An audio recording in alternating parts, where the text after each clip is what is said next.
تلاوت کرنے کا شرف حاصل کیا۔ اس میں اللہ تعالیٰ ارشاد فرماتا ہے کنتم خیر امت اخرجت للناس، تم سب سے بہترین امت ہو۔ اخرجت للناس تأمرون بالمعروف وتنہون عن المنکر، بہترین کیوں ہو؟ تو اللہ تعالیٰ فرماتا ہے اس لیے کہ تم بھلائی کا حکم دیتے اور برائی سے روکتے ہو، یہ تمہاری شان تھی۔ اور بہترین امت کہہ کہ اللہ تبارک تعالیٰ نے اس چیز سے بھی آگاہ کیا کہ امتیں تو پہلے بھی تھی، 1,24,000 کم و بیش نبیوں کی امتیں، نبی یہ سب پہلے تھا۔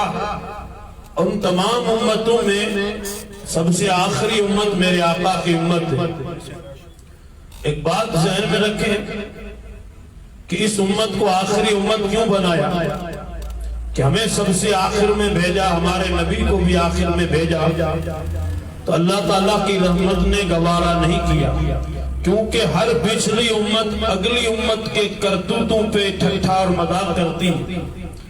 اس سے پہلی والی امت نے جو کرتوت یا گناہ یا جو جرائم کیے تھے، اس کے بعد جو نبی آیا، اس نبی کی جو امت آئی، تو پہلے والوں کے گناہ کو انہوں نے ٹارگیٹ بنایا، ان کا مذاق اڑایا۔ تو رب نے فرمایا میں میرے محبوب کی امت کو آخر میں بھیجوں گا کہ اس کے بعد کوئی امت ہی نہیں آئے گی، اور جب امت ہی نہیں آئے گی تو اس کے گناہ کا کوئی یعنی چرچا بھی نہیں کرے گا، کوئی مذاق بھی نہیں کرے گا، کیونکہ میری رحمت کو گوارا ہی نہیں ہے کہ میرے محبوب کی امت کا کوئی مذاق اڑا۔ ہم اس محبوب کی امت ہیں کہ جس کو سب سے آخر میں بھیجا گیا۔ یہ ہے نسبت کی بات کہ تم بہترین امت ہو۔ ہمارے اعمال، ہمارے اخلاق، ہمارے عقائد، نظریات، ہمارا رہن سہن، اٹھنا بیٹھنا، کھانا پینا، بولنے چالنے کے طور طریقے، اگر سب ہم دیکھیں اور پھر قرآن کی اس آیت کے مضمون کو پڑھیں تو ایسا تو کوئی عمل میرے اندر ہے ہی نہیں کہ جس کی بنیاد پہ مجھے بہتر کہا جائے، مجھے اچھا کہا جائے، میں سب سے کوالٹی میں اونچا ہوں۔ تو پھر وجہ کیا؟ تو وجہ یہ ہے کہ تو کچھ بھی نہیں ہے، تیری نسبت محمد مصطفیٰ کی نالین سے، حضور کی ذات سے تیری نسبت ہے، یہی وجہ ہے۔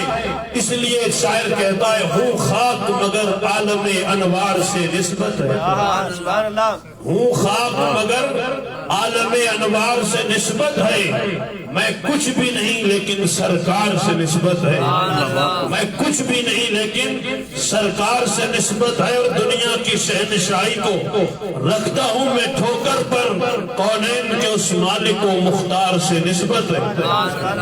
کہ ایک وہ پتھر جو سڑک میں لگ جائے، وہ پتھر جو مکان میں لگ جائے، وہ پتھر جو راستے میں پڑا ہو، اس پتھر پہ کوئی بھی قدم رکھ کے گزر سکتا ہے، وہ لحاظ نہیں کرے گا میرے پیر میں چپل ہے یا بغیر چپل کے پیر ہے۔ وہ پتھر جو گلی میں پڑا ہو یا سڑک پہ پڑا ہو، کوئی بھی اس پہ پیر رکھ کے جا سکتا ہے، اس کا کوئی ادب، اس کی کوئی تعظیم نہیں کرتا۔ لیکن ایک پتھر اٹھا کے مسجد کی دیوار میں لگا دیا جائے تو چپل تو دور کی بات ہے، بغیر وضو اس پہ قدم نہیں رکھتے۔ پتھر تو وہ بھی پتھر تھا، پتھر تو یہ بھی پتھر ہے، تو کہ اس پتھر کو نسبت سڑک سے ہے، اس پتھر کو نسبت خدا کے گھر سے ہے۔ ایک ہی لکڑی سے کرسی بنائی جاتی ہے، ایک ہی لکڑی سے رحل شریف بنائی جاتی ہے۔ کرسی پہ مومن بھی بیٹھتا ہے، کافر بھی بیٹھتا ہے، منافق بھی بیٹھتا ہے، چغل خور بھی بیٹھتا ہے، شرابی بھی بیٹھتا ہے، عالم بھی بیٹھتا ہے، جاہل بھی بیٹھتا ہے، پیر بھی بیٹھتا ہے، ہر طریقے کا آدمی اس کرسی پہ بیٹھ سکتا ہے، کوئی روک ٹوک نہیں۔ لیکن میرے دوستو اسی لکڑی سے ایک رحل بنائی گئی، اب اس رحل کا مقام یہ ہے کہ بغیر وضو اس رحل کو ہم چھوتے بھی نہیں۔ تو کچھ تو اثر ہوگا، تو کا اثر نسبت کا، اس کو نسبت ہو گئی خدا کے قرآن سے، اور اس اینٹ کو نسبت ہو گئی مسجد سے، اور ہم کو نسبت ہو گئی محمد مصطفیٰ سے۔ لوگوں نسبتوں کا حیا کرو، نسبت بڑی مشکل سے ملتی، اور نسبت چھوٹی چیز کو بڑا بنا دیتی۔ نسبت کا کیا کمال ہے؟ ایک بندہ آیا، میدان جنگ جاری ہے، حضور کی بارگاہ میں عرض کرتا یا رسول اللہ میں مسلمان بننا چاہتا ہوں. اس نے کلمہ پڑھا اور مسلمان ہو گئے، اور حضور کے ہاتھ پہ کلمہ پڑھا تو صحابی بھی ہوا، اسے مقام صحابیت بھی ملا، کیونکہ دیکھا حضور ایمان کی نگاہوں سے جو دیکھے وہ صحابی ہے. اب یہ صحابیت کی نسبت کام کیا کرتی ہے؟ اس نے تلوار اٹھائی، میدان جنگ جاری تھا، میدان میں چلا گیا، اور جاتے ہی اس نے کافروں سے جنگ شروع کر دی. کئی ایک کافر مارنے کے بعد خود شہید ہو گئے.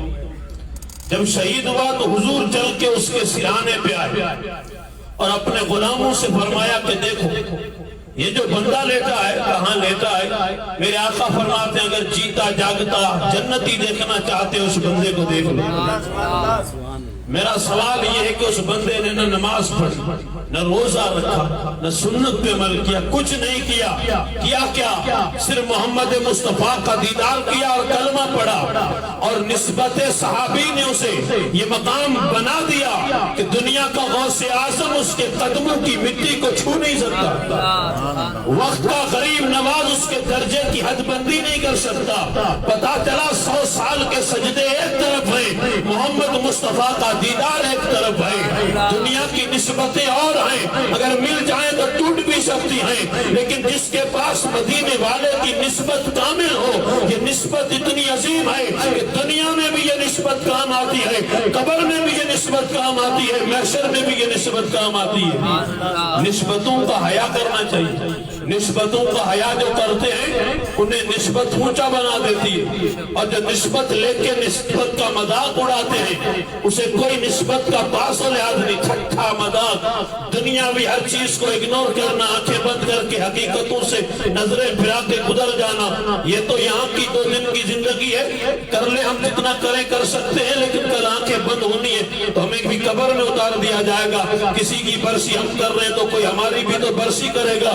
کیوں میں یہ نہیں سوچتا کہ مجھے مر جانا ہے؟ کیوں میں یہ نہیں سوچتا کہ میرے اندر بھی فالج کا مرض ہو سکتا ہے؟ کیوں یہ نہیں سوچتا ہزاروں لوگ کوموں میں پڑے ہیں، ہزاروں لوگ بیماری کے بستر پہ پڑے ہیں، میں ٹھاٹ سے کھاتا پھرتا چلتا پھرتا ہوں، ایک سندھ کا ایک جھٹکا آیا تو میری زندگی اپائد نہیں ہو جائے گی. خدا کا مجھے شکر کرنا چاہیے کیونکہ اس نے مجھے صحت بھی عطا فرمائی ہے اور زندگی بھی عطا فرمائی ہے. بڑا ناشکر اور بدبخت ہے جو صحت پا کے بھی سجدہ نہیں کرتا. صحت پا کے بھی سجدہ نہیں کرتا. صحت ہے کیا؟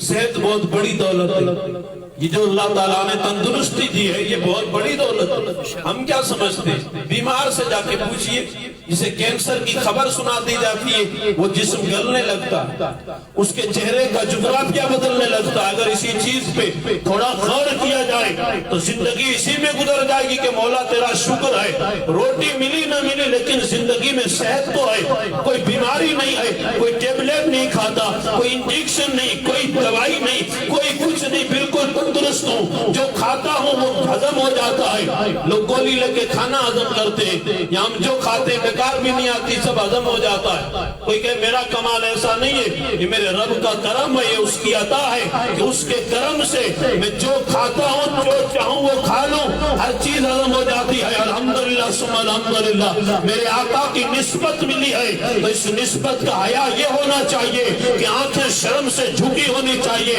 نگاہوں میں حیا ہونی چاہیے، ہاتھوں میں بھی محبت ہونی چاہیے، قدموں میں بھی محبت ہونی چاہیے، کیونکہ میرا تعلق کسی دنیا دار سے نہیں، مدینے کے تاجدار سے ہے. دنیا دار سے تعلق رکھنے والا بڑا حیا کرتا ہے کہ میرا سیٹ آ جائے گا، میرا نوکر، میرے اس کا نوکر ہوں تو مجھے کیا کہے گا. اگر وہ کرسی پہ بھی بیٹھا ہے، عدم موجودگی میں اس کا مالک نہیں ہے، اگر اچانک اس کا مالک کمرے میں آ جائے تو وہ فوراً کھڑا ہو جاتا ہے، وہ کپڑے سمیٹ کے بیٹھتا ہے کہ میں اس کے یہاں نوکری کرتا ہوں، یہ میرا سیٹ ہے. اس کا اتنا حیا کرتا ہے کہ کپڑے صحیح کر کے بیٹھ جاتا ہے، ہاتھ باندھ کے ادب سے کھڑا ہو جاتا ہے. تو میرا اور آپ کا تو عقیدہ یہ ہے کہ نبی ہر وقت دیکھ رہے، مصطفیٰ مدینے سے دیکھ رہے، یہ عقیدہ ہمارا ہے.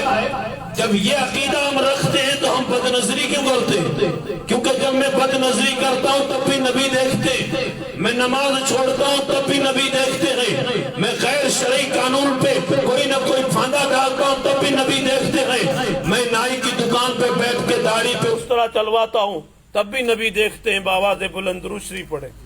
اللهم صل على سيدنا محمد نبي الأمي سيدنا وشفيعنا ومولانا محمد بارك وسلم صلاة وسلام. اللهم صل على سيدنا مولانا محمد وبارك وسلم صلاة وسلام عليك يا رسول الله صلاة وسلام عليك يا حبيب الله. ایک مرتبہ اور بآواز بلند درود شریف پڑھیں. اللهم صل على سيدنا مولانا محمد وآله وصحبه وبارك وسلم صلاة وسلام عليك يا رسول الله صلی اللہ تعالی علیہ وسلم. میرے عزیز میرے دوستوں، کوئی بھی کام کرتے ہیں دنیا والوں سے تم چھپ سکتے ہیں لیکن نبی کی نگاہوں سے نہیں چھپ سکتے. کہ نسبت اتنی عظیم اور بلند ہے کہ اس کا حیا کیا جائے کہ اللہ تعالیٰ نے کرم کیا کہ اس نے نبی کی نسبت ہمیں عطا فرمائی. وَكُنْتُمْ خَيْرَ أُمَّةٍ أُخْرِجَتْ لِلنَّاسِ تَأْمُرُونَ بِالْمَعْرُوفِ وَتَنْهَوْنَ عَنِ الْمُنكَرِ. میرا اور آپ کا منصب خدا نے قرآن میں بیان کیا کہ تمہیں بہتر کہا جا رہا ہے. کیوں کہا جا رہا ہے؟ اس لیے کہا جا رہا ہے کہ تمہارے پاس نیکی کرنے کا پاور بھی ہے اور برائی سے روکنے کا بھی پاور